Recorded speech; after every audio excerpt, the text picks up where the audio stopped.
मोठी बातमी वाल्मिक कराडसोबत कधीही फोनवर बोललो नाही, या प्रकरणाशी माझा काहीही संबंध नाही, हे स्पष्टीकरण भाजपचे माजी नगरसेवक दत्ता खाडेंनी दिले।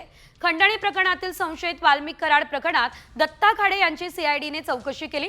कराडने त्याच्या पत्नीच्या नावावर पुण्यात कोट्यवधी रुपयांची मालमत्ता खरेदी केली आहे। व्यवहारात दत्ता खाडे यांनी मध्यस्थी केल्याचा संशय सीआयडीला आहे।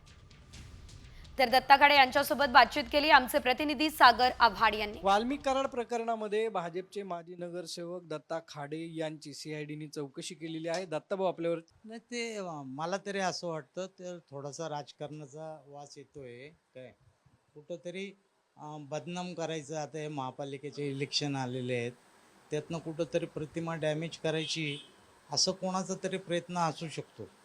त्या प्रकरणात लांब लांबपर्यंत माझा काही कुठेही संबंध नाही आहे। त्यामुळं मला तरी असं वाटतंय, मी पहिली गोष्ट वाल्मिक कराडचा आणि माझा एवढा घनिष्ठ संबंध नाही। मुंडे साहेब असताना तोही मुंडे साहेबांचा कार्यकर्ता, तिथला स्थानिक कार्यकर्ता, आम्ही साहेबांचे कार्यकर्ते काय त्या ह्याच्यात आम्ही साहेबांकडे कधीतरी जायचो त्यावेळी तो तिथं असायचा, एवढंच तोंड ओळख, असं बाकी संबंध कुठलाही नव्हता त्याच्याबरोबर।